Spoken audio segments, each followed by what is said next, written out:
মুসলিমদের জীবনে সময়ের গুরুত্ব শিরোনামে মুসলিমদের জীবনে সময়ের গুরুত্ব বিষয়বস্তুর উপর ভিত্তি করে আমি আপনাদের সামনে কিছু কথা উপস্থাপন করার চেষ্টা করব। আল্লাহ পাক রব্বুল আলামিনের কাছে তৌফিক চাচ্ছি নির্ধারিত বিষয়ের উপরে কিছু কথা আমলের নিয়াতে বলা এবং শোনার আমাদের সকলকে তৌফিক দান করুন, আল্লাহুম্মা আমিন। প্রিয় উপস্থিতি, এই বিষয়ে আলোচনা করতে গিয়ে আমরা আলোচনা করব অবসর সময় আল্লাহ পাক রব্বুল আলামিনের বিশেষ একটি নিয়ামত।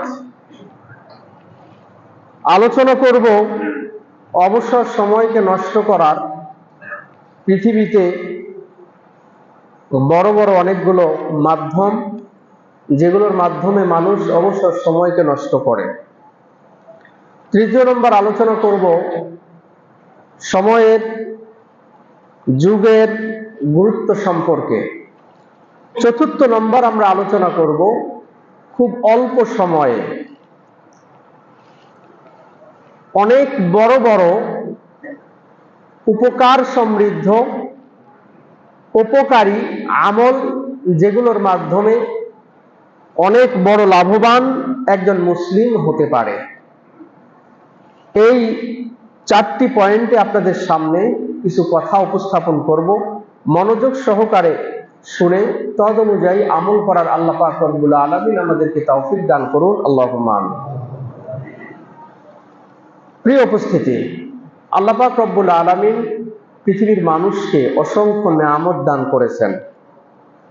এত বেশি নিয়ামত দান করেছেন যে এই নিয়ামতগুলোকে গণনা করে পৃথিবীর কোনো মানুষ শেষ করতে পারবে না। এই নিয়ামতগুলোর কথা আল্লাহ পাক রব্বুল আলামিন আলোচনা করতে গিয়ে সূরা ইব্রাহিমের 32 নম্বর আয়াতের মধ্যে ইরশাদ করেছেন, আল্লাহুল্লাযী খালাকাস সামাওয়াতি ওয়াল আরদ। আল্লাহ হচ্ছেন সেই মহান সত্তা, আল্লাহ হচ্ছেন সেই মহান আল্লাহ, খালাকাস সামাওয়াতি ওয়াল আরদ, যিনি আসমান এবং জমিন সৃষ্টি করেছেন। আসমান এবং জমিন কে সৃষ্টি করেছেন? আল্লাহ। ওয়া আনজালা মিনাস সামাই মাআ, এবং তিনি আসমান থেকে বৃষ্টি বর্ষণ করেন। আল্লাহ হচ্ছেন সেই সত্তা যিনি আসমান থেকে বৃষ্টি বর্ষণ করেন। পৃথিবীর কোনো মানুষ আসমান থেকে বৃষ্টি বর্ষণ করতে পারে না, কিংবা পৃথিবীর কোনো নিয়মের কারণে আসমান থেকে বৃষ্টি বর্ষিত হয় না। কোন তারকার কারণে, কোন চন্দ্রের কারণে, কোন সূর্যের কারণে আসমান থেকে আল্লাহ পাক রব্বুল আলামিন বৃষ্টি বর্ষণ করেন না। বা পৃথিবীর কোন সৃষ্টি তার ক্ষমতা নেই যে তার ক্ষমতা বলে আসমান থেকে বৃষ্টি বর্ষণ করে। বৃষ্টি বর্ষণ করার অধিকার কেবলমাত্র মহান আল্লাহ সুবহানাহু ওয়া তাআলা।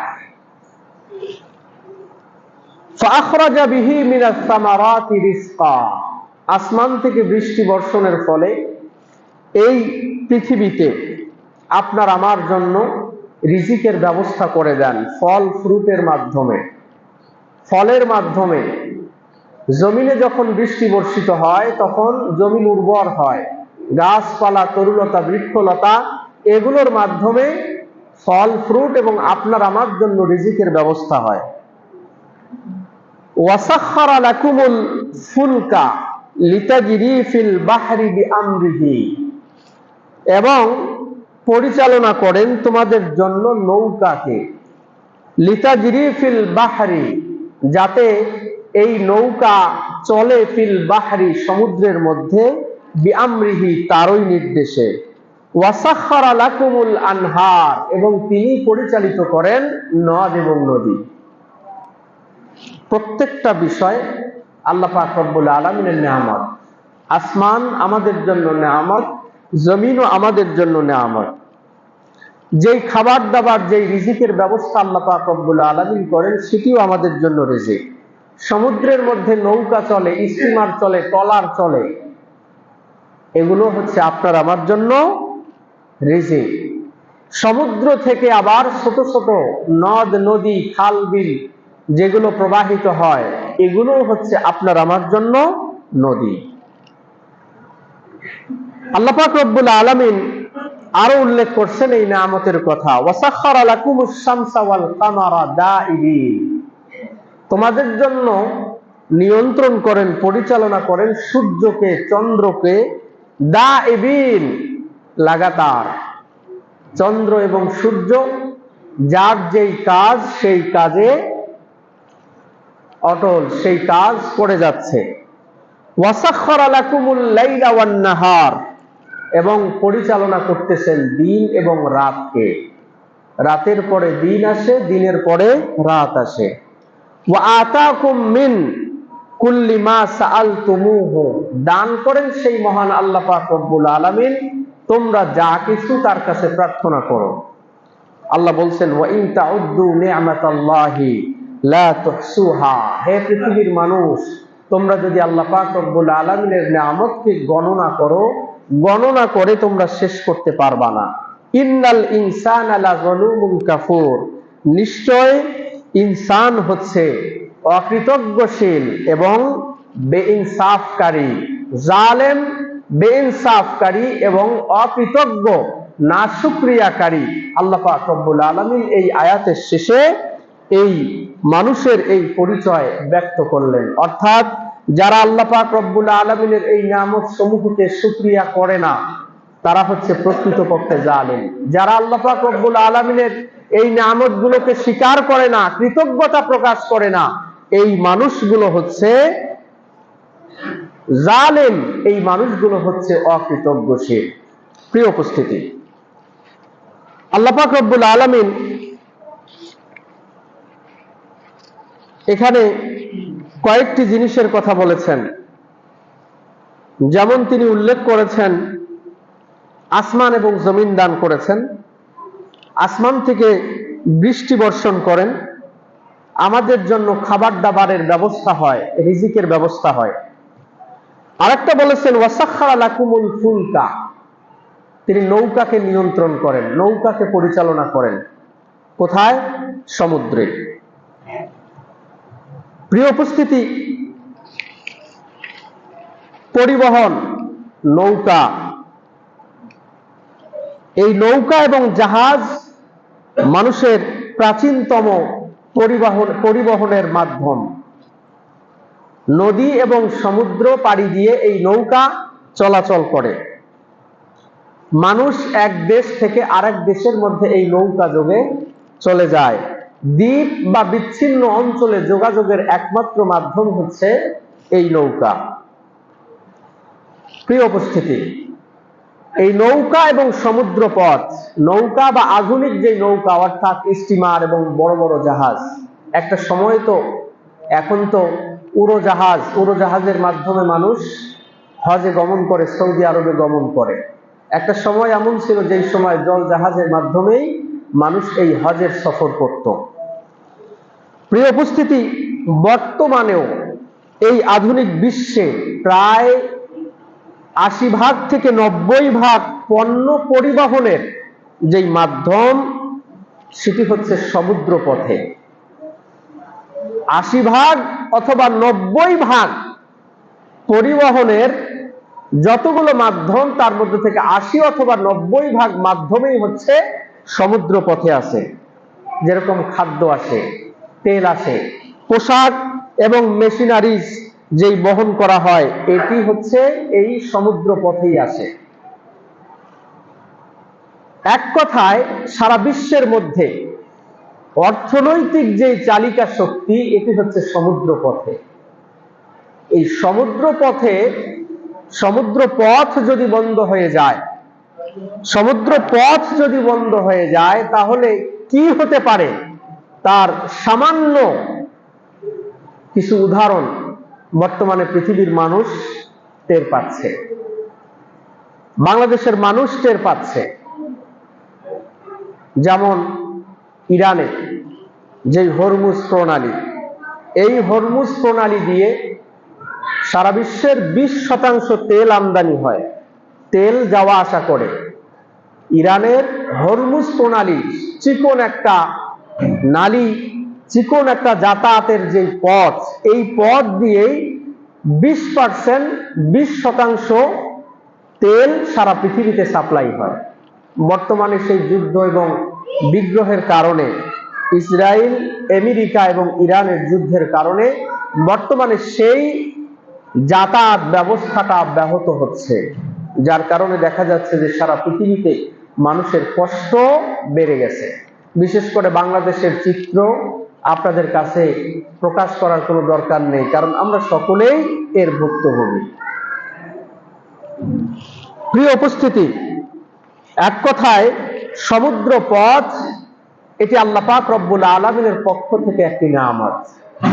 নৌকা, জাহাজ এটি আল্লাহ পাক রব্বুল আলামিনের পক্ষ থেকে একটি নিয়ামত।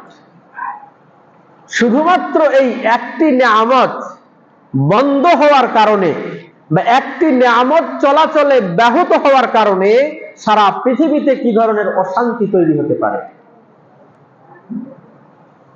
তারপরেও মানুষ শুকরিয়া আদায় করে না। আল্লাহ পাক রব্বুল আলামিন যে স্বাভাবিক ব্যবস্থা তৈরি করে দিয়েছেন, এই স্বাভাবিক ব্যবস্থার কদর এবং মূল্যায়ন পৃথিবীর মানুষ করে না। প্রিয় উপস্থিতি, পৃথিবীতে আপনার যেই শরীর আছে, এই শরীরের একটা অঙ্গ যদি একবার নষ্ট হয়ে যায়, যদি আল্লাহ পাক রব্বুল আলামিন নষ্ট করে দেওয়ার ব্যবস্থা করে দেন, লক্ষ লক্ষ কোটি কোটি টাকা খরচ করেও আপনি আল্লাহ পাক রব্বুল আলামিনের দেয়া স্বাভাবিক যে অঙ্গ, এই অঙ্গ আপনি পাবেন না।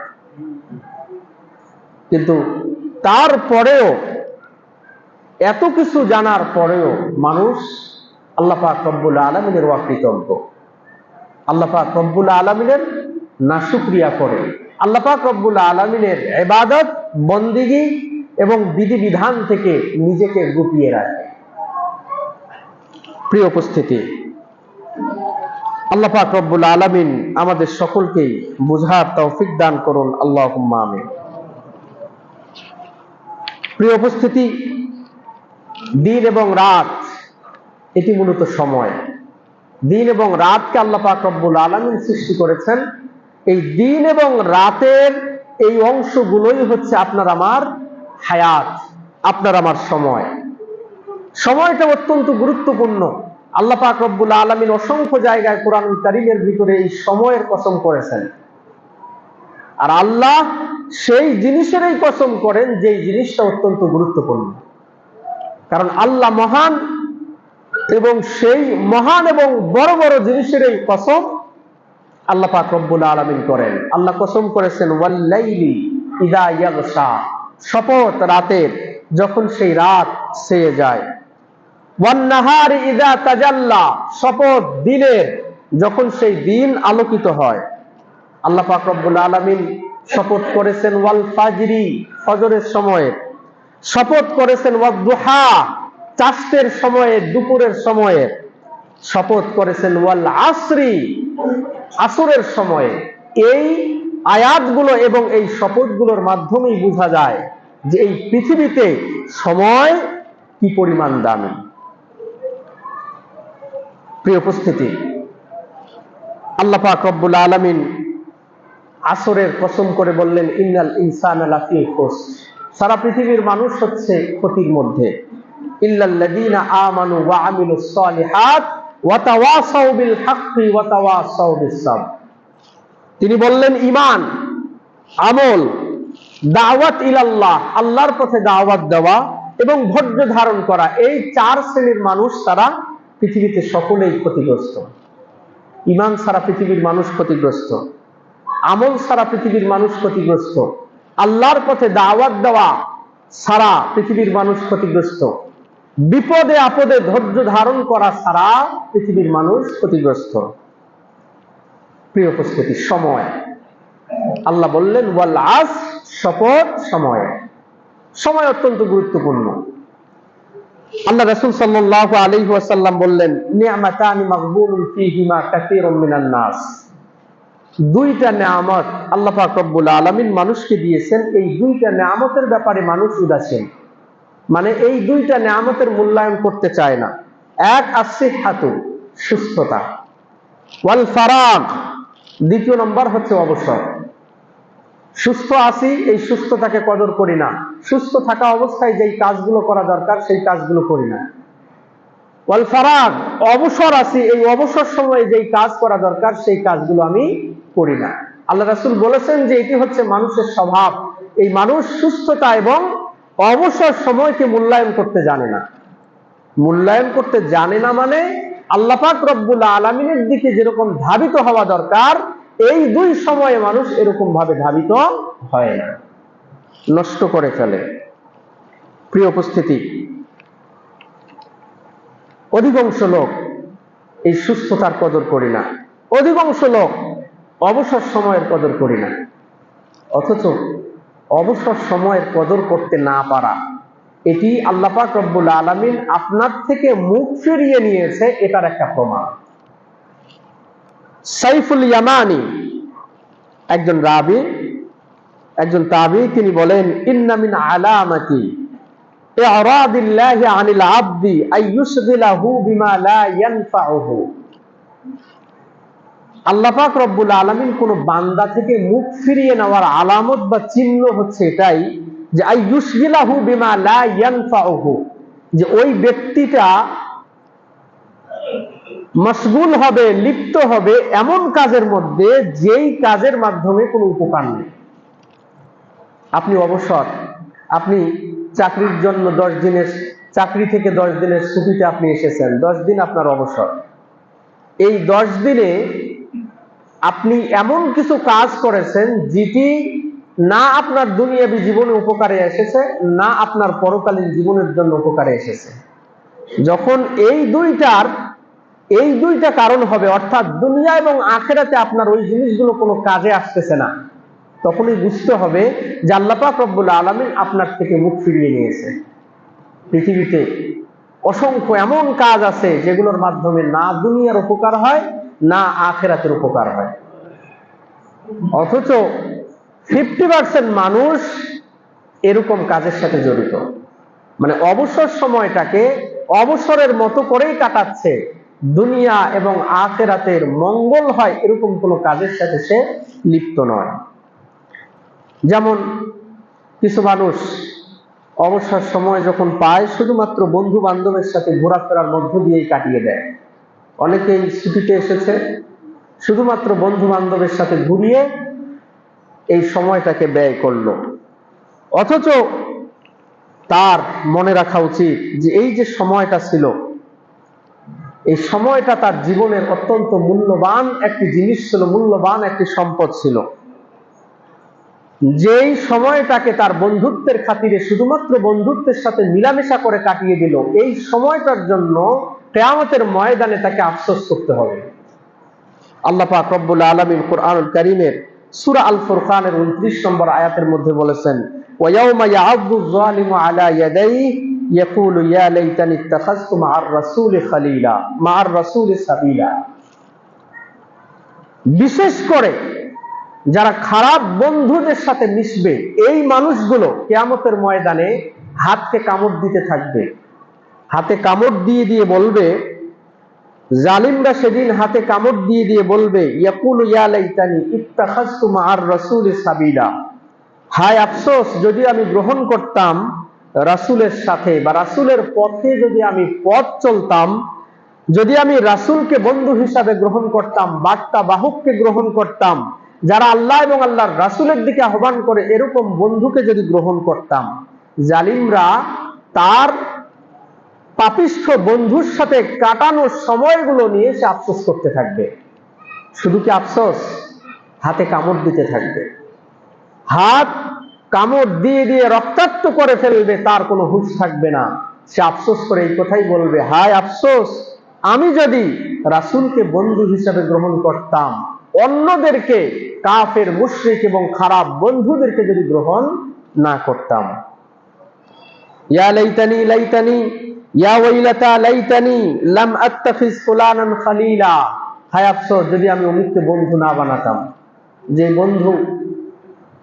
যেই বন্ধুর সাথে মেলামেশা করার কারণে 5 ওয়াক্ত সালাতকে আমি জামাতের সাথে আদায় করতে পারি নাই, যে বন্ধুর সাথে মেলামেশার কারণে, যেই বন্ধুর সাথে চলাফেরা করার কারণে আল্লাহ এবং আল্লাহর রাসূলের কথা আমার স্মরণ হয়নি, যেই বন্ধুর সাথে মেলামেশার কারণে কোরআনুল কারীম আমি তেলাওয়াত করতে পারিনি, এরকম বন্ধুকে যদি আমি গ্রহণ না করতাম তাহলে কতই না ভালো হতো। এই কথাগুলো বলে এই অবসর সময় যে খারাপ বন্ধুদের সাথে সময় কাটিয়েছি, এটির জন্য কিয়ামতের ময়দানে আফসোস হতে থাকবে। প্রিয় উপস্থিতি, খারাপ বন্ধু আপনাকে খারাপের দিকেই নিয়ে যাবে। খারাপ বন্ধুর সাথে কাটানোর সময়টা আপনার কোনো উপকারে আসবে না। ভালো বন্ধুর সাথে যদি আপনি সময় কাটান, সেটি আপনার উপকারে আসবে। আল্লাহ রাসূল সুন্দর একটা উদাহরণ দিয়েছেন, মাসালুল জালিসুস সালিহ ওয়াস-সুই কাহামিলিল মিসকি ওয়া নাফিখিল কির। আল্লাহ রাসূল বলেছেন যে ভালো বন্ধুর উদাহরণ হচ্ছে আতর বিক্রেতার মতো। ভালো বন্ধুর উদাহরণ হচ্ছে আতর বিক্রেতার মতো। এই বন্ধুর কাছে আপনি যাবেন, আতর বিক্রেতা বন্ধুর কাছে আপনি যাবেন, হয়তো তার থেকে আপনি আতর কিনবেন, অথবা সে খুশি মনে আপনাকে একটা আতর লাগিয়ে দিবে, অথবা তার দোকানে যাওয়ার কারণে এমনিতেই আপনি একটা আতরের সুঘ্রাণ পাবেন। এই তিনটার যে কোনো একটা পাবেন, হয় কিনবেন, নয়তো সে লাগিয়ে দিবে, নয়তো আপনি এমনিতেই পেয়ে যাবেন। আর খারাপ বন্ধুর উদাহরণ হচ্ছে কামারের মতো। কামারের দোকানে যদি আপনি যান, আপনার কামার বন্ধুর দোকানে যদি যান, সেখানে গিয়ে যদি আপনি আলাপ আলোচনা করেন, তার পাশে গিয়ে দাঁড়ান, তো এই কামারের হাতুড়ির বাড়ির কারণে হোক বা অন্য কোনো কাজের কারণে হোক, যে কোনো সময় আগুনের স্ফুলিঙ্গ আপনার শরীরের মধ্যে এসে আপনার কাপড় চোপড় পুড়িয়ে দিতে পারে। এটা যদি নাও হয়, কমপক্ষে তার সাথে আপনি বসে থাকার কারণে আপনি খারাপ একটা গন্ধ আপনি সেখান থেকে পাবেন। এক কথায়, খারাপ বন্ধুর সাথে মিশলে হয়তো আপনার সারা জীবনের জন্য চরিত্র ধ্বংস হয়ে যাবে। যদি ধ্বংস নাও হয়, তারপরেও সেই খারাপ বন্ধুর একটা প্রভাব আপনার মধ্যে চলে আসবে। এজন্য বন্ধু নির্বাচনে সতর্ক থাকতে হবে। ভালো বন্ধু আপনাকে ভালোর দিকে নিয়ে যাবে, খারাপ বন্ধু আপনাকে খারাপের দিকে নিয়ে যাবে। আল্লাহ আমাদের সকলকেই বুঝার তৌফিক দান করুন, আল্লাহুম্মা আমিন। প্রিয় উপস্থিতি, সময় নষ্ট করার এক নম্বর যেটা আমরা মাধ্যম বুঝলাম, যে খারাপ বন্ধুদের সাথে মেলামেশা করে অবসর সময়কে অনেক মানুষই নষ্ট করে। দ্বিতীয় নম্বর, মানুষ অবসর সময়কে নষ্ট করে বিভিন্ন বৈঠকে, বিভিন্ন মাজলিসে বসে বিভিন্ন রকমের অহেতুক কথাবার্তা বলে মানুষ সময়টাকে পাস করে, সময়টাকে অতিবাহিত করে। এই অতিবাহিত সময়ের জন্য কিয়ামতের ময়দানে মানুষের আফসোস হবে। রাসূল সাল্লাল্লাহু আলাইহি ওয়াসাল্লাম বলেছেন, মা জালাসা কওমুন মাজলিসান লাম ইয়াযকুরুল্লাহা ওয়া লাম ইউসাল্লু আলা নাবিয়্যিহিম সাল্লাল্লাহু আলাইহি ওয়াসাল্লাম ইল্লা কানা মাজলিসুহুম আলাইহিম তিরাতান ইয়াউমাল কিয়ামাহ ইন শাআ আফা আনহুম ওয়া ইন শাআ আখাযা আনহুম। রাসূল সাল্লাল্লাহু আলাইহি ওয়াসাল্লাম বলেছেন, যেই সমস্ত মাজলিসের মধ্যে আল্লাহর আলোচনা হয় না, যেই সমস্ত মাজলিসের মধ্যে রাসূল সাল্লাল্লাহু আলাইহি ওয়াসাল্লামের আলোচনা হয় না, তার নামে দরুদ হয় না, এই মাজলিসগুলোর কারণে কিয়ামতের ময়দানে মানুষের আফসোস হবে, আফসোস করতে থাকবে। আল্লাহ পাক রব্বুল আলামিন চাইলে এই মাজলিসগুলোর কারণে, এই সমাবেশগুলোর কারণে, এই বৈঠকগুলোর কারণে মানুষকে ধরবেন অথবা তিনি মাফ করে দিবেন। আমরা বাজারে যাই, 2-4 জন মিলে গল্প গুজব করি, সেখানে আল্লাহ এবং আল্লাহর রাসূলের আলোচনা নেই। বিভিন্ন জায়গায় যাই, আল্লাহ এবং আল্লাহর রাসূলের আলোচনা না থাকলে পরে এই অহেতুক মাজলিসগুলোর কারণে আল্লাহ পাক রব্বুল আলামিন কিয়ামতের ময়দানে আপনাকে আমাকে শাস্তি দিতে পারেন। কত মানুষ এরকম ভাবে এই সময়গুলোকে নষ্ট করতেছে, অথচ এই সময়টা হচ্ছে আপনার আমার জীবন, আপনার আমার হায়াত। আপনি আমি নিত্যদিন আমরা এই হায়াতটাকে নষ্ট করে ফেলছি। কিছু মানুষ আছে, কিছু যুবক আছে, যারা অহেতুক গল্পের বইকে পড়াশোনা করে, বিভিন্ন রকমের উপন্যাস পড়াশোনা করে, যেগুলোর কোনো রকমের কোনো ভিত্তি নেই। যৌন সুরসুরিমূলক বিভিন্ন রকমের উপন্যাস বাংলাদেশে বের হয়েছে, যেমন তাসলিমা নাসরিন সহ আরো যে সমস্ত নাস্তিক বাংলাদেশের মধ্যে রয়েছে, তারা এই উপন্যাসগুলো তৈরি করেছে, বানিয়েছে, লিখেছে, যাতে বাংলাদেশের মুসলিম যুবক সম্প্রদায়কে যৌন সুরসুরি দেওয়া যেতে পারে, যাতে তাদের নৈতিক অবক্ষয় হয়, যাতে ইসলামকে ভুলে যায়, যাতে তারা নিজের আদর্শ এবং চরিত্রকে ভুলে যায়। এই উদ্দেশ্যেই তারা এগুলো লিখেছে এবং যুবক সম্প্রদায়ের কাছে এগুলো ব্যাপকভাবে প্রচারিত করেছে। প্রিয় উপস্থিতি, এগুলোর মাধ্যমে অনেক যুবক সম্প্রদায় তার জীবনটাকে ধ্বংস করতেছে। মানুষ সময় নষ্ট করতেছে। রাতের বেলা যেই সময় তার ঘুমানোর কথা, সেই সময় না ঘুমিয়ে বাজারের মধ্যে আড্ডা দেয়, অথবা বাড়িতে বসে টিভির বিভিন্ন রকমের প্রোগ্রাম দেখে, অথবা আরো কিছু কাজ আছে যেগুলোর মাধ্যমে রাতের এই ঘুমটাকে সে নষ্ট করে। যার কারণে যেই সময় তার ঘুমের কথা ছিল সেই সময় সে ঘুমায় না, আর যেই সময় সে ঘুম থেকে উঠার কথা ছিল সেই সময় সে ঘুম থেকে ওঠে না। কোরআন এবং হাদিসের নির্দেশনা হচ্ছে ইশারের পরপরেই ঘুমিয়ে যাওয়া আর শেষ রাতের দিকে জাগ্রত হওয়া। আমরা কি করি? অর্ধরাত পর্যন্ত জেগে থাকি। আর তাহাজ্জুদের সময় যেই সময় উঠার কথা বলা হয়েছে, আল্লাহ পাক রব্বুল আলামিন যেই সময় প্রার্থনা কবুল করেন, সেই সময় আমরা ঘুমিয়ে আছি। ফজরের সময় যেই সময় সালাত আদায়ের কথা, সেই সময় আমরা ঘুমিয়ে থাকি। একবারে যখন ডিউটির সময় হয়, আপনার আমার কাজের সময় হয়, সেই সময় আমরা ঘুমিয়ে থাকি। অথচ আল্লাহ রাসূল সাল্লাল্লাহু আলাইহি ওয়াসাল্লাম বলেছেন যে সকাল সকাল ঘুমিয়ে যাবে আর ফজরের ওই দিকে সকাল সকাল ঘুম থেকে উঠবে, কারণ ওই সময় আল্লাহ পাক রব্বুল আলামিন প্রার্থনাকে কবুল করেন। আল্লাহ বলেন, মাইয়াদউনি ফাআস্তাজিবা লাহ, কে আমার কাছে প্রার্থনা করবে তাহাজ্জুদের সময়, কে আমার কাছে ডাকবে, আমাকে ডাকবে, আমি তার ডাকে সাড়া দিব। মাইয়াসআলুনি ফাউতিয়াহু, আমার কাছে কোনো কিছু চাইবে, আমি আল্লাহ পাক রব্বুল আলামিন তাকে দিয়ে দেব। মাইয়াস্তাগফিরুনি ফাআগফির লাহু, কে আমার কাছে প্রার্থনা করবে, গুনাহ মাফের প্রার্থনা করবে, আমি তাকে ক্ষমা করে দেব।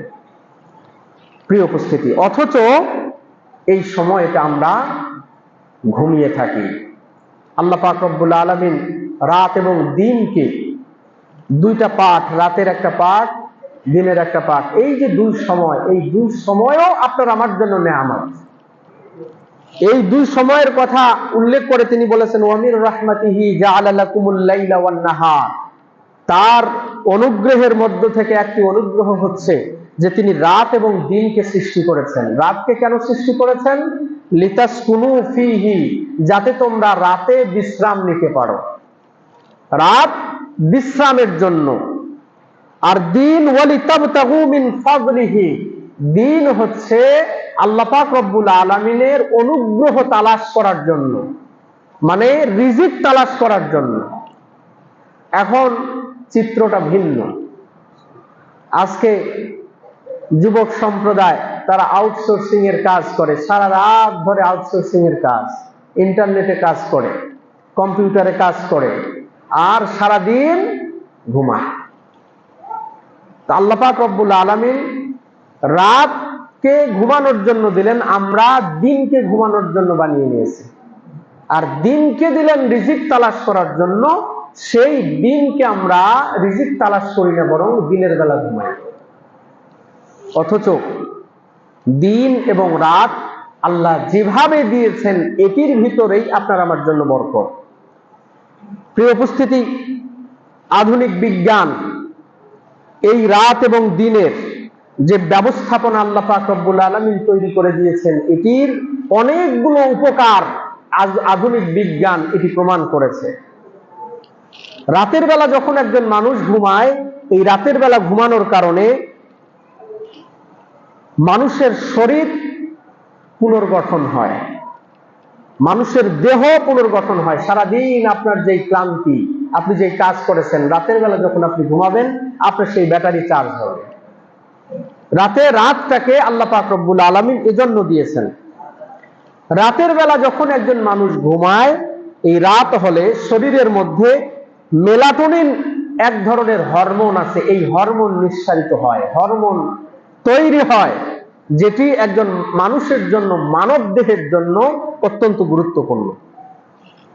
মানুষ যদি দিনের বেলা ঘুমায়, মস্তিষ্ক স্বাভাবিকভাবে বিশ্রাম পায় না। রাতের বেলা যখন একজন মানুষ ঘুমায়, তখন মস্তিষ্ক স্বাভাবিকভাবে বিশ্রাম পায়। মানুষ যদি রাতের বেলা ঘুমায়, মানুষের স্মৃতিশক্তি মজবুত হয়। দিনের বেলা ঘুমালে মানুষের স্মৃতিশক্তি মজবুত হয় না। মানুষ যদি দিনের বেলা ঘুমায়, রোগ প্রতিরোধ ক্ষমতা বাড়ে না। রাতের বেলা যখন একজন মানুষ ঘুমায়, তখন তার রোগ প্রতিরোধ ক্ষমতা বাড়ে। প্রিয় উপস্থিতি, কোনো ব্যক্তি যদি রাত জাগে, তাহলে তার মানসিক চাপ তৈরি হয়। বিশেষ করে বর্তমান আধুনিক কিছু রোগ বের হয়েছে, ডায়াবেটিক, তারপরে হচ্ছে আপনার হৃদরোগের ঝুঁকি।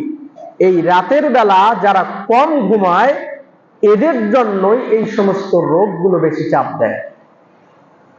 প্রিয় উপস্থিতি, আল্লাহ পাক রব্বুল আলামিন এমনিতেই রাতকে অন্ধকার করেননি, এমনিতেই আল্লাহ পাক রব্বুল আলামিন বিশ্রামের কেন্দ্রবিন্দু হিসাবে রাতকে নির্ধারণ করেননি, বরং রাতে ঘুমালেই একজন মানুষ উপকৃত হবে।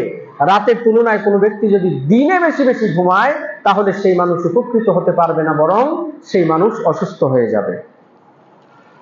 প্রিয় উপস্থিতি, অনুরূপভাবে আল্লাহ পাক রব্বুল আলামিন দিনের যেই আলো, এই দিনের আলোটাকে আপনার আমার শরীরের জন্য ভিটামিন ডি, আপনি সূর্যের আলোতে থাকবেন, সূর্যের আলোতে যাবেন, আপনার শরীরের মধ্যে ভিটামিন ডি তৈরি হবে। আপনি যদি দিনের বেলা আপনি ঘুমিয়ে থাকেন, তাহলে ভিটামিন ডি আপনার শরীরের মধ্যে তৈরি হবে না। সূর্যের আলো, যেই সূর্য আল্লাহ পাক রব্বুল আলামিন দিয়েছেন, আপনার মনকে ভালো রাখবে, ডিপ্রেশন থেকে, ডিপ্রেশন, আপনার চিন্তা ভাবনা, এগুলো দূর করে দিবে। কাজের শক্তি এবং মনোযোগ তৈরি হবে যদি আপনি দিনের বেলা কাজ করেন। রাতের বেলা যদি আপনি করেন, তাহলে এগুলো তৈরি হবে না। এক কথায় গবেষণার মধ্যে যেটা দেখা গেছে, সেটি হচ্ছে রাতের বেলা যারা ঘুমায় তারা অধিক সুস্থ থাকে, আর দিনের বেলায় যারা ঘুমায়, ওই রাতের বেলা ঘুমানো ব্যক্তিদের তুলনায় তারা সুস্থ থাকে না। প্রিয় উপস্থিতি, এজন্য আল্লাহ রাসূল সাল্লাল্লাহু আলাইহি ওয়াসাল্লামের যে আমল ছিল, আবু বারজা আল আসলামী রাদিয়াল্লাহু তাআলা আনহু তিনি বলেন, কানা রাসূলুল্লাহ সাল্লাল্লাহু আলাইহি ওয়াসাল্লাম ইয়াকরাহুন নাওমা ক্বাবলাল ইশা ওয়াল হাদিস বা'দাহা। রাসূল সাল্লাল্লাহু আলাইহি ওয়াসাল্লামের দুইটা জিনিস অপছন্দনীয় ছিল। এক, ঈশার নামাজ না পড়ে ঘুমিয়ে যাওয়া। ঈশারের আগে আপনি ঘুমালেন, এটি আল্লাহ রাসূলের একদম অপছন্দ, আল্লাহ রাসূল এটি পছন্দ করতেন না। ওয়াল হাদিস বা'দাহা, এবং ঈশার নামাজের পরে অহেতুক গল্পগুজব। আল্লাহ রাসূলের এই হাদিসের উপর বিদ্রোহ ঘোষণা করে আজকে যত ধরনের কাজকর্ম এই ঈশার পরেই আবিষ্কার করা হয়। মানুষ দেশের হালচাল খবর দেখবে, বিভিন্ন রকমের টক শো দেখবে ওই রাত 10টার পর, ওই ঈশারের পর। এক কথায় মানুষকে অসুস্থ বানানোর জন্য যা কিছু থাকতে পারে, তার মধ্য থেকে গুরুত্বপূর্ণ একটা হচ্ছে মানুষকে ঈশারের পরে ঘুম না দিয়ে বরং তাদেরকে ব্যস্ত রাখা। প্রিয় উপস্থিতি, আজকে মুসলিম বিশ্ব যদি আল্লাহ রাসূল সাল্লাল্লাহু আলাইহি ওয়াসাল্লামের এই হাদিসটার উপরে আমল করত, তাহলে অনেক রোগ থেকে মুসলিম সম্প্রদায় বাঁচতে পারত। আমাদের প্রেসক্রিপশন, আমাদের কোরআন এবং হাদিস থেকে অমুসলিমরা শিক্ষা নিয়ে তারা এগুলোর উপরে আমল করে এবং তারা আমাদের থেকে অধিক সুস্থ থাকে। প্রিয় উপস্থিতি, আল্লাহ পাক রব্বুল আলামিন আমাদের সবাইকে বোঝার তৌফিক দান করুন, আল্লাহুম্মা আমিন। প্রিয় উপস্থিতি, অবসর সময়কে কাটানোর সব থেকে বড় একটা মাধ্যম আজকে সারা পৃথিবীতে তৈরি হয়েছে, সেটি হচ্ছে মোবাইল ফোন। এই মোবাইল ফোনের মাধ্যমে ফেসবুক, ইউটিউব, টুইটার এবং আরো যত সোশ্যাল মিডিয়া আছে, সব কিছু মানুষকে ঈশারের পরে ব্যস্ত রাখে এই মোবাইল ফোন। অথচ মোবাইল ফোন তৈরি হয়েছে প্রয়োজন পূরণের জন্য।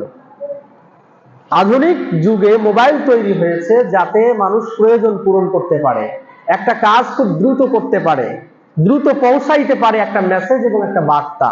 কিন্তু আমরা সেটিকে ব্যবহার সেরকম ভাবে না করে বরং আমরা এমন ভাবে ব্যবহার করতেছি যেটি আপনার আমার ইহকালীন এবং পরকালীন জীবন নষ্ট করে দিচ্ছে। আমরা আমাদের সময়গুলোকে আমরা নষ্ট করে ফেলতেছি। এই যে ঘুমার সময় মোবাইলটা হাতে নিলাম, নিয়ে রাত 1টা 2টা পর্যন্ত ফেসবুকিং করতেছি, রাত 1টা 2টা পর্যন্ত গান শুনতেছি, রাত 1টা 2টা পর্যন্ত টক শো দেখতেছি, রাত 1টা 2টা পর্যন্ত আমি এই ফেসবুকে ঘোরাফেরা করতেছি, কখনো নতুন স্ট্যাটাস দিচ্ছি, কখনো বা কোথাও লাইক দিচ্ছি, কমেন্ট করতেছি, শেয়ার করতেছি। এরকম ভাবে আমার জীবনের মূল্যবান সময়গুলোকে আমি নষ্ট করতেছি।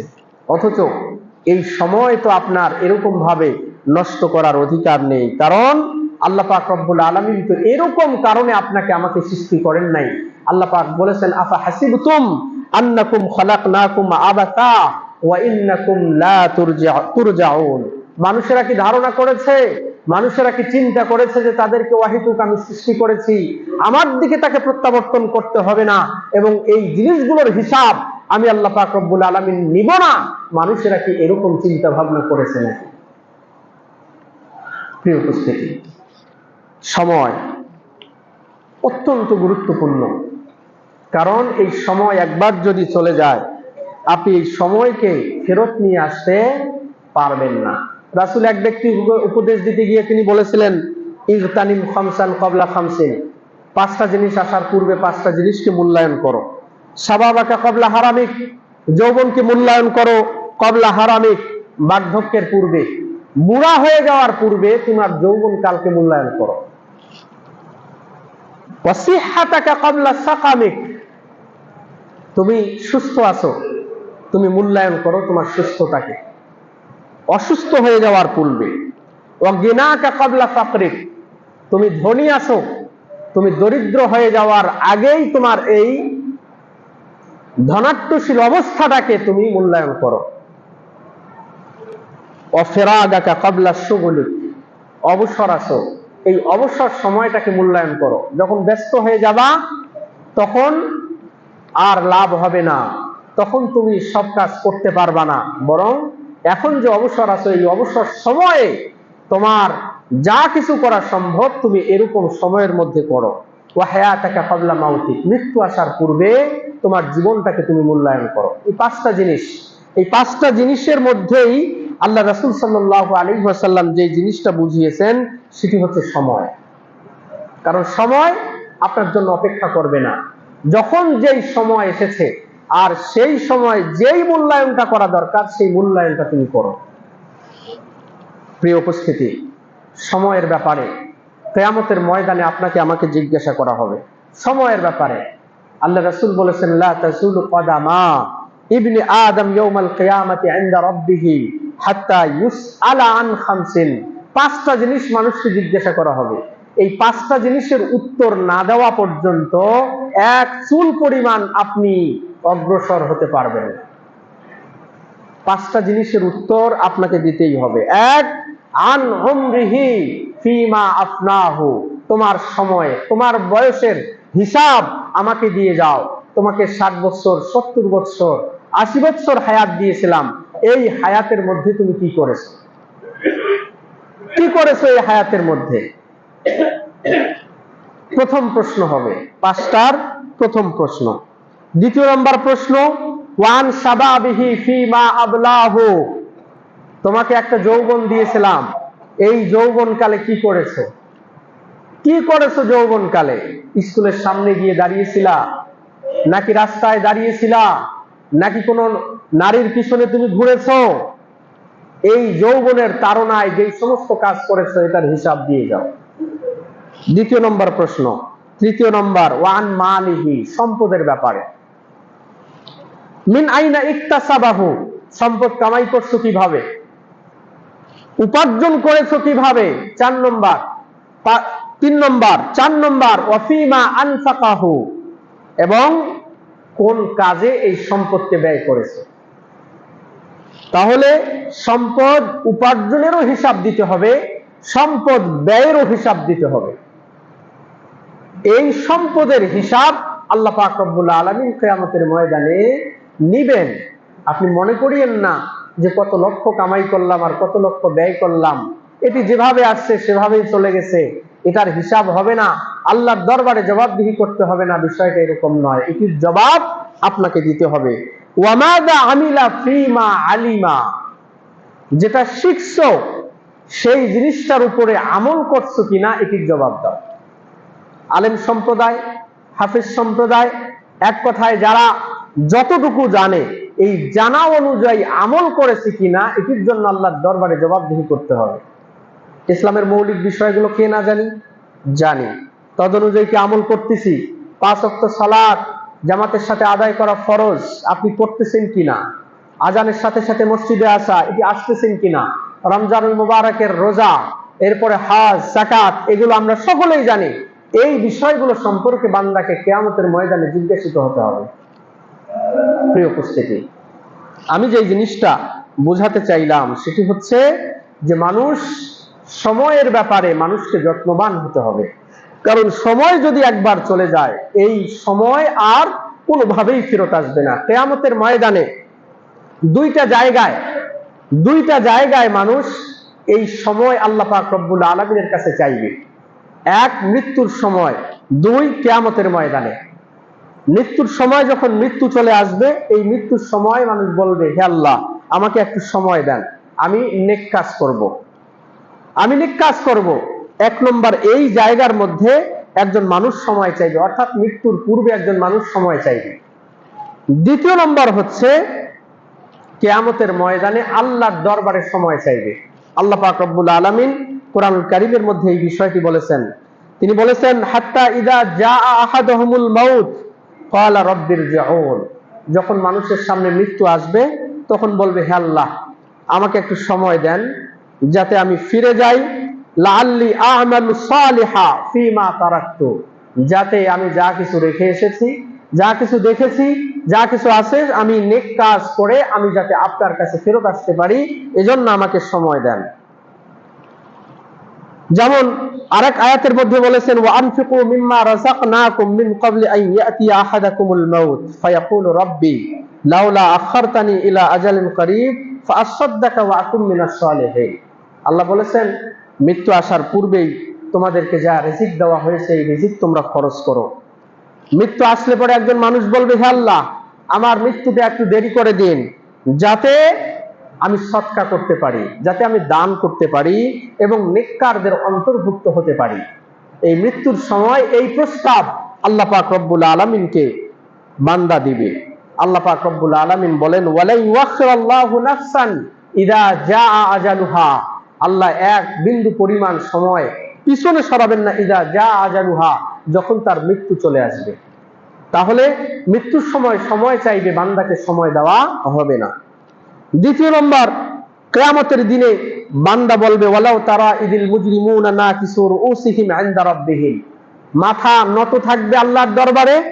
এই দরবারে, আল্লাহর দরবারে মাথা নত অবস্থায় আল্লাহর কাছে প্রার্থনা করবে, রব্বানা আবসারনা ওয়া সামি'না, হে আল্লাহ, আমরা আজকে দেখলাম দৃশ্য, ওয়া সামি'না, শুনলাম। কিয়ামত কত ভয়ঙ্কর, জাহান্নাম কত ভয়ঙ্কর, জান্নাত কত সুখের, এগুলো সবকিছু আজকে দেখলাম যেহেতু ফারজি'না, আমাদেরকে আবার আপনি দুনিয়ার মধ্যে ফেরত দিন, নামাল সালিহা, যাতে আমরা নেক কাজ করতে পারি, ইন্না মুকিনুন, আমরা এখন বিশ্বাসী, আমরা বাস্তব সবকিছু দেখে আমরা বিশ্বাসীদের যেহেতু অন্তর্ভুক্ত হয়েছি, আপনি আমাদেরকে ফেরত দিন। কিন্তু আল্লাহ পাক রব্বুল আলামিন কোনোভাবেই তাদেরকে আর ফেরত দিবেন না, এটি অসম্ভব। প্রিয় উপস্থিতি, সুতরাং মৃত্যুর আগেই এই সময়টাকে কাজে লাগাতে হবে, কিয়ামতের আগেই এই সময়টাকে কাজে লাগাতে হবে। যেই সময়টা আল্লাহর কাছে আমরা ওই সময় চাবো বা ওই সময় চাওয়ার মতো পরিস্থিতি তৈরি হবে, ওই সময় না যাতে চাইতে হয়, এজন্য এই সময়টাকে আমাদের দুনিয়াতে থাকা অবস্থায় কাজে লাগাতে হবে। আল্লাহ আমাদের সকলকে বুঝার তৌফিক দান করুন, আল্লাহুম্মা। প্রিয় উপস্থিতি, সময় অতিবাহিত হয়ে যায় বিদ্যুতের গতিতে সময় অতিবাহিত হয়ে যায়, তার থেকেও দ্রুত মানুষের জীবন থেকে সময় হারিয়ে যায়। 2 নম্বর হচ্ছে, সময় হচ্ছে মানুষের কাছে স্বর্ণ এবং রূপার থেকেও দামি, কিন্তু এটি আমরা অনুধাবন করি না। টাকা পয়সা, ঘর বাড়ি, সব কিছুর থেকে সময় হচ্ছে অত্যন্ত দামি।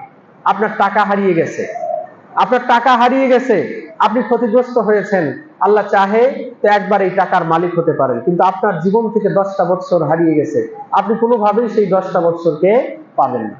আপনি একজন মানুষকে টাকা ধার দিয়েছেন, 10,000 টাকা ধার দিয়েছেন, আজ দেবে কাল দেবে করে দেয় না, একটা সময় সম্ভাবনা আছে সেই ব্যক্তি আপনাকে টাকা দিয়ে দিতে পারে, কিন্তু আপনার জীবন থেকে 10টা বছর হারিয়ে গেছে, এই হারিয়ে যাওয়া 10 বছর আপনি কোনোদিন আর পাবেন না।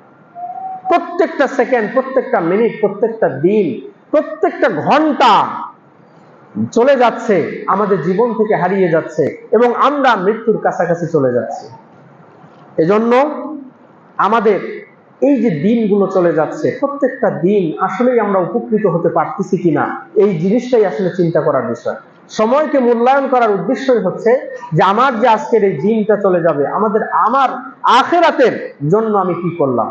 এজন্য হযরত আব্দুল্লাহ ইবনে মাসউদ রাদিয়াল্লাহু তাআলা আনহু বলেন, মা নাদিমতু আলা শাইইন নাদমা আলা ইয়াউমিন গারাবাত ফীহি শামসুহু নাকাসা ফীহি আজালি ওয়া লাম ইয়াজিদ ফীহি আমালি। তিনি বলেছেন, আমার লজ্জা এবং শরম এই জিনিস থেকে বেশি আর কোনোদিন হয় না, যেই দিন আমার জীবন থেকে চলে যায়, আমার জীবন থেকে একটি দিন চলে গেল, একটি সূর্য ডুবে গেল, অথচ আমার হায়াতও কমে গেল, কিন্তু আমার আখিরাতের জীবনের জন্য আমার পুঁজি আমি বৃদ্ধি করতে পারলাম না। এই দিনের থেকে অন্য কোনো কারণে আমার আর লজ্জা হয় না। অর্থাৎ আমি যদি আখিরাতের পুঁজি বৃদ্ধি করতে না পারি, এই দিনের জন্যই আমার সব থেকে বেশি লজ্জা হয়। প্রিয় উপস্থিতি, অনেক দিন আমরা অতিবাহিত করতেছি, কিন্তু আমাদের আখিরাতের জন্য কোনো প্রস্তুতি নেই। আল্লাহ আমাদের সকলকেই বোঝার তৌফিক দান করুন, আল্লাহুম্মা আমিন। প্রিয় উপস্থিতি, এজন্য প্রত্যেক মানুষের কাছে যেই আবেদন এবং নিবেদন হচ্ছে, যারা আমরা যুবক বয়সে আছি, আমাদের এই যৌবন কালটাকে আমাদের কাজে লাগাতে হবে, যাতে আমাদের এই যৌবনের মাধ্যমে আল্লাহ পাক রব্বুল আলামিনের নৈকট্য অর্জন করতে পারি। সেজন্য আমাদেরকে বেশি বেশি চেষ্টা করতে হবে, কারণ যুবকদের সম্পর্কে আল্লাহ রাসূল বলেছেন যে যেই ব্যক্তি যৌবন কালটা আল্লাহ পাক রব্বুল আলামিনের ইবাদতে কাটাবে, আল্লাহ পাক রব্বুল আলামিন তাদেরকে আরশের নিচে ছায়া প্রদান করবেন। এজন্য যৌবন কালটার বেশি বেশি গুরুত্ব দিয়ে আমাদের বেশি বেশি ইবাদত করার আল্লাহ তৌফিক দান করুন, আল্লাহুম্মা আমিন। অনুরূপভাবে আমাদের মা বোন যারা আছে, যারা বাসা বাড়িতে অবসর সময়ে আমরা সময় কাটাই, তাদের উচিত যে এই সময়টাকে কোরআনুল কারীম তেলাওয়াত করা, এরপরে জিকির করা, আল্লাহ পাক রব্বুল আলামিনের কাছে ইস্তিগফার করা বেশি বেশি, এবং ধর্মীয় কিতাবাদি, ধর্মীয় পুস্তকগুলোকে পড়াশোনা করা, অথবা দ্বীন এবং ধর্ম এবং ইসলামের বিভিন্ন রকমের বক্তব্য শ্রবণ করা, এগুলো শ্রবণ করে আমাদের এই অবসর সময়গুলোকে কাটানো উচিত। আল্লাহ আমাদের মা বোনদেরকে সেই তৌফিক দান করুন, আল্লাহুম্মা আমিন। প্রিয় উপস্থিতি, সময় এতটাই গুরুত্বপূর্ণ যে ইসলামের যতগুলো ইবাদত আছে, এই ইবাদতগুলোকে সময়ের সাথে আল্লাহ যুক্ত করে দিয়েছেন। ইসলামের গুরুত্বপূর্ণ বিধান সালাত। সালাত সম্পর্কে আল্লাহ বলেছেন, ইন্নাস সালাতা কানাত আলাল মুমিনিনা কিতাবাম মাওকুতা। নিশ্চয় সালাতকে নির্ধারিত সময়ের জন্য মুমিনদের জন্য ফরজ করা হয়েছে, লিখে দেওয়া হয়েছে। তাহলে নির্ধারিত সময়। অনুরূপভাবে রমজান মুবারকের সিয়াম, আপনি রমজানের সিয়াম রাখলেন না, অন্য সময় সিয়াম রাখলেন, ওই সিয়ামগুলো কাজা করলেন, রমজানের যেই ফজিলত, সেই ফজিলত পশ্চিম কালেও পাওয়া সম্ভব নয়। হজের জন্য নির্ধারিত সময় আছে, যাকাতের জন্য নির্ধারিত সময় আছে, 1 বছর পরে আপনার জন্য যাকাত ফরজ হবে। তো এই বিষয়গুলো প্রত্যেকটাই সময়ের সাথে আল্লাহ পাক রব্বুল আলামিন জুড়ে দিয়েছেন। সুতরাং সময়ের গুরুত্ব আপনার বোঝা উচিত। সময়ের কাজ সময় না করে অন্য সময় করলে সেটির জবাবদিহিতা আল্লাহ পাক রব্বুল আলামিনের কাছে আপনাকে দিতে হবে। হযরত আবু বকর সিদ্দিক রাদিয়াল্লাহু তাআলা আনহু, তিনি যখন হযরত ওমরকে খেলাফতের জন্য মনোনীত করলেন যে আমার পরে খলিফা হবে হযরত ওমর রাদিয়াল্লাহু তাআলা আনহু, এই খলিফা হবে হযরত ওমর রাদিয়াল্লাহু তাআলা আনহু, এই হযরত ওমরকে এই দায়িত্ব দেওয়ার আগে বা তেনাকে দায়িত্বের জন্য নির্বাচিত করার আগে তেনাকে একটা উপদেশ দিয়েছিলেন, হে ওমর, জেনে রেখো আল্লাহ পাক রব্বুল আলামিন দ্বীনের জন্য কিছু আমল রেখেছেন, যে আমলটা দিনের মধ্যে করলে আল্লাহ পাক রব্বুল আলামিন কবুল করবেন। সেই আমলটাকে তুমি রাতের জন্য রেখে দিও না। জেনে রেখো, রাতের মধ্যে আল্লাহ পাক রব্বুল আলামিন কিছু আমল রেখেছেন, কিছু আমলকে কবুল করেন, সেই আমলটা রাতেই করতে হবে, তুমি দিনের জন্য সেটিকে রেখে দিও না। অর্থাৎ তুমি যে রাষ্ট্রীয় কাজের দায়িত্ব পাবে, এই দায়িত্ব যখন তোমার উপরে আরোপিত হবে, যখন যেটা পালন করা দরকার তখন তুমি সেটা পালন করবে। যদি আজকের কাজ কালকের জন্য রেখে দাও, কালকের জন্য তো একটা কাজ আছে, তখন তুমি সেই সময় কোন কাজটা করবে? আজকের কাজটা করবে নাকি কালকের কাজটা করবে? আল্লাহ পাক রব্বুল আলামিন দিনে কিছু ইবাদত কবুল করেন, আবার রাতেও কিছু ইবাদত কবুল করেন। সুতরাং দিনের ইবাদত দিনেই করতে হবে, রাতের ইবাদত রাতেই করতে হবে। প্রিয় উপস্থিতি, আমরা অনেক সময় আমাদের কাজগুলোকে আমরা নির্ধারিত সময়ে না করে আমরা অন্য সময় করার চেষ্টা করি, যেটি আসলে উচিত নয়। এটিকে ইসলাম সাপোর্ট করে না, ধর্ম সাপোর্ট করে না, কোরআন এবং হাদিস সাপোর্ট করে না। যেটি আমার কানে এসেছে, সাদাকাতুল ফিতির 7 দিন 8 দিন 10 দিন হয়ে যায় অথচ বন্টিত হয় না। এটি তো আসলে ইসলাম আপনাকে এরকম ভাবে অনুমোদন দেয়নি। কেন আপনি সেটিকে কুক্ষিগত করে রাখবেন? কেন আপনি নির্ধারিত সময়ের মধ্যে এটিকে বন্টন এবং বিলি করবেন না? যদি জামাতের প্রত্যেকটা মানুষ কিয়ামতের ময়দানে আপনার জন্য মামলা দায়ের করে, আপনি তো সেদিন জবাব দিতে পারবেন না।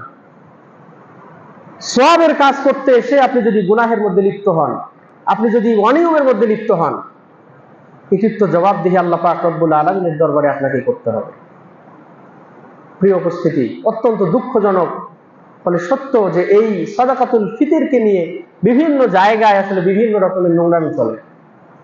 যারা যাকাত খায়, যারা সাদাকাতুল ফিতর খায়, তারাও বিভিন্ন রকমের আবেদন করে, নিবেদন করে, যেটি হয়তো কর্তৃপক্ষের সবসময় পালন করা সম্ভব হয় না, যারা দায়িত্বে থাকে।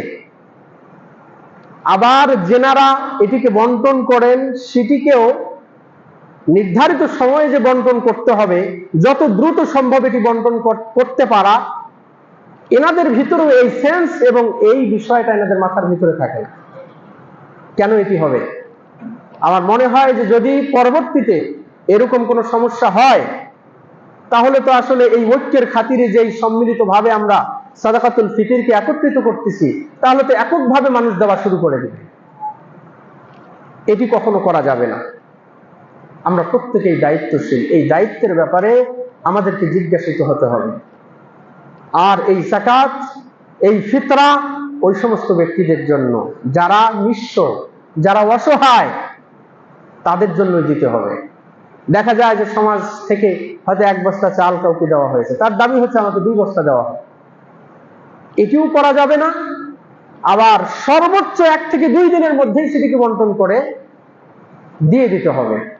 এটিকে হাতে ধরে রাখা বা এদিক সেদিক করার কোনো সিস্টেম বা অনুমোদন ইসলাম আমাদেরকে দেয়নি। সুতরাং আল্লাহ পাক রব্বুল আলামিন নির্ধারিত সময়ে, নির্ধারিত নিয়মে আমাদেরকে এই সমস্ত বিষয় বন্টন করার তৌফিক দান করুন। আল্লাহুম্মা আমিন। প্রিয় উপস্থিতি, এবারে আপনাদের সামনে এই সময়ের গুরুত্ব সম্পর্কে আলোচনা করতে গিয়ে যে বিষয়টি আমি আলোচনা করব, যে আমরা অনেক অবসর সময় কাটাই, বিভিন্ন জায়গায় অহেতুক বসে থাকি। এই সময়গুলোতে আমরা কি কি আমল করতে পারি? 1 থেকে 2 মিনিট লাগে, এরকম সময়েও আমরা এই আমলগুলো করতে পারি। যেমন 1 থেকে 2 মিনিটের মধ্যে যে আমলটি আমরা করতে পারি সেটি হচ্ছে যেমন সূরা আল ইখলাস। এই সূরা আল ইখলাস কোন ব্যক্তি যদি 10 বার পাঠ করে, আল্লাহ রাসূল বলেছেন বানাল্লাহু লাহু কাসরান ফিল জান্নাহ, তার জন্য জান্নাতের মধ্যে একটা মহল তৈরি করা হয়। সূরা ইখলাস কে পারি না? 2 মিনিটের মধ্যে 10 বার কেন 20 বারও আমরা অনেকেই পড়তে পারবো। আল্লাহ রাসূল বলেছেন যারা কুল হুয়াল্লাহু আহাদ 10 বার খতম করবে, আল্লাহ তার জন্য জান্নাতে একটা মহল বানাবে। এটিতে কেন গুরুত্ব দেই না? কেন গুরুত্ব দেই না? এটি বাকি না, আল্লাহ পাক রব্বুল আলামিনের কোনো কিছু বাকি নেই। যদি বলে যে হারাগাজ আসেন, আপনাকে একটা বাড়ি দেওয়া হবে, তাহলে তো সবাই মনে হয় দৌড়াবো। কিন্তু আল্লাহ পাক রব্বুল আলামিন আমাদেরকে ডাকতেছেন, রাসূল বলছেন বলো পড়ো, জান্নাতে একটা মহল তোমার জন্য। কিন্তু এটা বিশ্বাস হয় না, বিশ্বাস করলেও সেটার উপরে আমল করার চেষ্টা করি না। আল্লাহ রাসূল সাল্লাল্লাহু আলাইহি ওয়াসাল্লামের আমলে এক ব্যক্তি সূরা আল ইখলাস বেশি বেশি পাঠ করত। আল্লাহ রাসূল সাল্লাল্লাহু আলাইহি ওয়াসাল্লামকে সাহাবায়ে কেরামরা বলল, ইয়া রাসূলুল্লাহ, নামাজে হোক অনামাজে হোক সব সময় শুধু সূরা ইখলাস পড়ে। সাহাবীকে জিজ্ঞাসা করা হলো, কেন তুমি এই কাজ করো? বলে যে, ইয়া রাসূলুল্লাহ, আমি এই সূরাটাকে ভালোবাসি, আল্লাহর পরিচয় আছে, আমি আল্লাহকে ভালোবাসি। তখন তিনি আল্লাহ রাসূল সাল্লাল্লাহু আলাইহি ওয়াসাল্লাম বললেন, হুব্বুকা ইয়াহা আদখালাকাল জান্নাহ। আল্লাহ পাক রব্বুল আলামিনের এই ভালোবাসা, এই সূরার প্রতি তোমার ভালোবাসা, আল্লাহ পাক রব্বুল আলামিন তোমাকে জান্নাতের মধ্যে প্রবেশ করাবে। বেশি বেশি আমল করবেন। দ্বিতীয় নাম্বার, হয়তো কোনো জ্যামে পড়ে আছেন, হয়তোবা কোনো ডাক্তারের চেম্বারে গেছেন, আপনার সিরিয়াল অনেক লম্বা, বসে আছেন। বর্তমান উদাহরণ দেই, যদি তেল পাম্পে আপনি গেছেন, 3 ঘন্টা 4 ঘন্টা আপনাকে 200 টাকা তেল নিতে লাগবে, তো আপনি কি 2-3 ঘন্টা এমনিতেই রোদের মধ্যে দাঁড়িয়ে কাটিয়ে দেবেন? মুসলমানের এই সময়টা তো দামি, মুসলমানের এই সময়টা তো দামি। 2-3 ঘন্টা আপনি তেল নিয়েই, শুধুমাত্র 200 টাকার তেল নিয়েই ফিরবেন, হয় না। আপনি চাইলে আপনার মোবাইলের মধ্যে কোরআনটা বের করে আপনি পড়তে পারেন, আপনার সাথে যদি ছোট কোরআন থাকে আপনি পড়তে পারেন, আপনার জানা যে সমস্ত জিকির আছে আপনি জিকিরগুলো করতে পারেন। এটি যদি হয় তাহলে আপনার ওই 2-3 ঘন্টা শুধুমাত্র 200 টাকার তেল নিতে যাবে না, বরং আখিরাতের জন্য বিশাল একটা পুঁজি হয়ে দাঁড়াবে ইনশাআল্লাহ। প্রিয় উপস্থিতি, 2 মিনিটের মধ্যে যে কাজটি করতে পারেন, সুবহানাল্লাহি ওয়া বিহামদিহি, এটি বেশি বেশি পাঠ করা। কোন ব্যক্তি যদি দিনে এই 100 বার যদি সুবহানাল্লাহি ওয়া বিহামদিহি এটি যদি পাঠ করে, আল্লাহ রাসূল বলেছেন হুত্তাত আনহু খাতায়াহু, তার গুনাহগুলো মাফ করে দেওয়া হবে। কি পরিমাণ গুনাহ মাফ করা হবে? ওয়া ইন কানাত মিসলা জাবাদিল বাহরি, সমুদ্রের ফেনা পরিমাণ। সমুদ্রের ফেনা পরিমাণ পাপও যদি কারো থাকে, তাহলে আল্লাহ পাক রব্বুল আলামিন এই সুবহানাল্লাহি ওয়া বিহামদিহি 100 বার পাঠ করার কারণে আল্লাহ পাক রব্বুল আলামিন ক্ষমা করে দিবেন। চতুর্থ নম্বর, আপনি আমল করতে পারেন 2 মিনিটের ভিতরে, 4 মিনিটের ভিতরে। সেটি কি? ইস্তিগফার পাঠ করা। কোন ইস্তিগফার? রব্বিগফিরলি ওয়া তুব আলাইয়া ইন্নাকা আনতাত তাওয়াবুল গফুর। রব্বিগফিরলি ওয়া তুব আলাইয়া ইন্নাকা আনতাল তাওয়াবুল গফুর। এটি যদি কোন ব্যক্তি পাঠ করে, আল্লাহ পাক রব্বুল আলামিন তার তওবাকে কবুল করেন। আল্লাহ রাসূল সাল্লাল্লাহু আলাইহি ওয়াসাল্লাম এক মজলিসের ভিতরেই এই আয়াতটা বা এই দোয়াটা তিনি 100 বার পাঠ করেছেন। তো আপনি আমিও যদি পাঠ করি, তাহলে আশা করা যায় আল্লাহ পাক রব্বুল আলামিনের দরবার থেকে আপনার আমার জন্য অবারিতভাবে এই ক্ষমা নেমে আসবে এবং আপনার আমার জীবন সুন্দর হবে। আল্লাহ তৌফিক দান করুন। পঞ্চম নম্বর, 2 মিনিটের ভিতরে আপনি পাঠ করতে পারেন লা হাওলা ওয়ালা কুওয়াতা ইল্লা বিল্লাহ। লা হাওলা ওয়ালা কুওয়াতা ইল্লা বিল্লাহ। সহজ বলতেছি কারণ এগুলো আমাদের অনেকেরই মুখস্থ আছে। লা হাওলা ওয়ালা কুওয়াতা ইল্লা বিল্লাহ, এটি অত্যন্ত দামি একটি দোয়া, কানজুম মিন কুনুজিল্লাহ। এটি জান্নাতের ভান্ডার বলা হয়েছে এই লা হাওলা ওয়ালা কুওয়াতা ইল্লা বিল্লাহ। এই লা হাওলা ওয়ালা কুওয়াতা ইল্লা বিল্লাহ এর অনেকগুলো ফায়দা আছে। তো আমরা বেশি বেশি এই লা হাওলা ওয়ালা কুওয়াতা ইল্লা বিল্লাহ পড়ব। এরপরে 2 মিনিটের ভিতরে আপনি পড়তে পারেন সুবহানাল্লাহি ওয়া বিহামদিহি সুবহানাল্লাহিল আযীম। এই দোয়াটি বুখারীর সর্বশেষ হাদিসের মধ্যে আসছে যে আল্লাহ রাসূল সাল্লাল্লাহু আলাইহি ওয়াসাল্লাম বলেছেন, কালিমাতানি হাবিবাতানি ইলার রহমান, 2টি কালিমা আল্লাহ পাক রব্বুল আলামিনের কাছে অত্যন্ত প্রিয়। খাফিফাতানি আলাল লিসান, জবানে উচ্চারণ করা অত্যন্ত সহজ। সাকিলাতানি ফিল মিজান, মিজানের যে পাল্লা হবে, এই পাল্লায় এই 2টি বাক্যের ওজন হবে অত্যন্ত ভারী। কি? সুবহানাল্লাহি ওয়া বিহামদিহি সুবহানাল্লাহিল আযীম। আল্লাহ আমাদের সকলকে এই দোয়া বেশি বেশি পাঠ করার তৌফিক দান করুন, আল্লাহুম্মা আমিন। পাশাপাশি আমরা রাসূল সাল্লাল্লাহু আলাইহি ওয়াসাল্লামের উপরে দরুদ পড়ব, কারণ একবার যদি আমরা রাসূলের উপরে দরুদ পড়ি 10টা রহমত আল্লাহ পাক রব্বুল আলামিন আমাদের উপরে অবতীর্ণ করবেন, 10টা রহমত আমাদের জন্য অবতীর্ণ করবেন এবং 10টা গুনাহ আল্লাহ পাক রব্বুল আলামিন মাফ করে দিবেন এবং 10 রকমের মর্যাদা আল্লাহ পাক রব্বুল আলামিন আপনাকে আমাকে দান করবেন। আল্লাহ আমাদের সকলকে তৌফিক দান করুন, আল্লাহুম্মা আমিন। বারাক